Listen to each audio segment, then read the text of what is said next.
My name is Grant Spickelmeyer, and I'm the Executive Director of the International Wolf Center. I've been in this position since January of 2020. And there we have a pack with 5 wolves in it.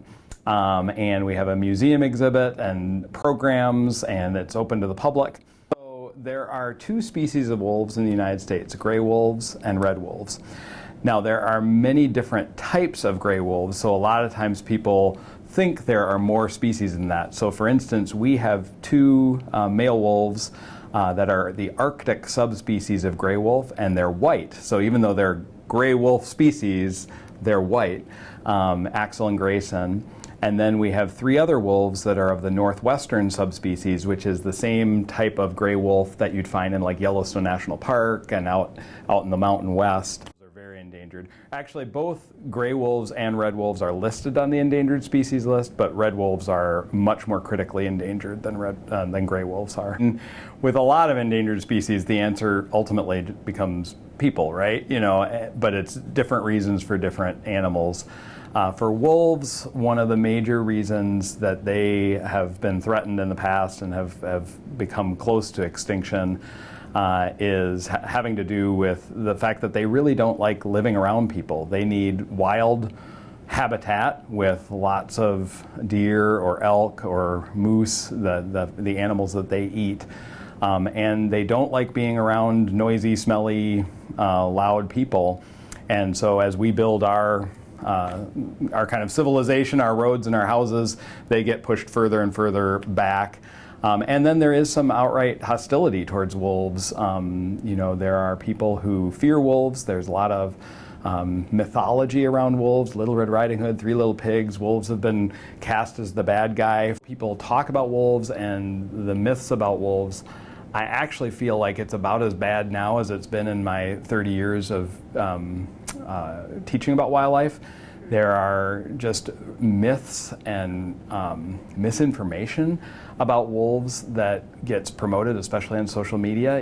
This is not unique to wolves, right? It's all over society. But one person gets on social media and makes a claim about wolves that they, for instance, are vicious killers that'll kill hundreds of sheep for sport, and they don't even eat them. That rumor has gotten tossed out before, that wolves kill for sport, that they enjoy killing, and it gets said over and over and over again on social media. I think one of the things that I would say can be done besides just avoiding wolves is I think we need more truth tellers on social media who, when they see that stuff, challenge it and point people back to accurate information. Wolves, wild wolves, just have this natural fear of people, and if we put wild rescue wolves in our facility, they just hang out in the back and no one would ever see them, and that wouldn't be much of a display. But unfortunately, a lot of people think wolves make good pets, and they'll bring a wolf pup into their house, they'll raise it. After it gets to be about a year old, it starts ripping up the furniture, it might attack their other pets, it might bite them, and then they realize, oh, I can't take care of this thing anymore, and then they have to figure out a new place to put it. So unfortunately, the biggest need for rescue facilities is for people who have pet wolves or pet wolf dogs and can't handle them anymore. So that I guess would be another thing I'd encourage is if you hear of somebody who's saying, oh, I think a wolf would be an awesome pet, that they're really cute when they're like 2 months old, but they do not make good pets long term. You're always very aware that at the end of the day, these are wild animals, and you have to treat them as if they're wild animals, even though you may have a relationship with them, they've grown up. We don't let the public go in with our wolves. There are other facilities that you'll see online that will take people in with wolves, and you'll see pictures of wolves licking their faces and things like that. We don't think that's a very good message, because unfortunately that makes a lot of people, that's where the idea that wolves make good pets comes from. Plus which we just, it's a risk. Anytime you have a wild animal, even though it's used to people, a startling noise, something it's not used to, maybe even a smell, a perfume or something that's on the person could set them off. So you need to be really, really cautious. The best thing that kids do with safety in the woods is they make a lot of noise, right? So you want to avoid surprising wild animals. So one of the ways you do that is by, talking, laughing, just looking around and being normal people in the woods, just talking to each other. If you're really quiet, you might accidentally startle a wolf.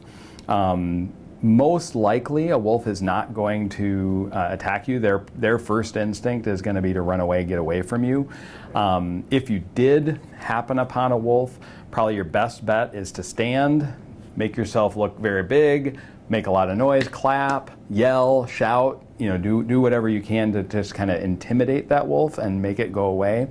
The thing you should not do is turn around and run because of course that's what their prey does, right? Their prey runs away from them, and stand your ground, make yourself as big as possible, make a noise, throw something at it. If you got I always say, walking around the neighborhoods here, if you are worried about coyotes, carry a tennis ball in your pocket and you can just chuck a tennis ball at them. Otherwise a rock or whatever, that's fine. It feels kind of strange that the International Wolf Center is telling you to chuck a rock at a wolf, but I would much rather have you throw a rock at a wolf and injure it a little bit than have it think that it's okay to get close to people, because inevitably a wolf or a coyote that loses its fear of people ends up getting hit by a car, ends up getting shot. So, the best thing I can do to protect wolves is tell people, be scary around wolves, because we want wolves to go back in the woods and live their lives back there and not be close to people.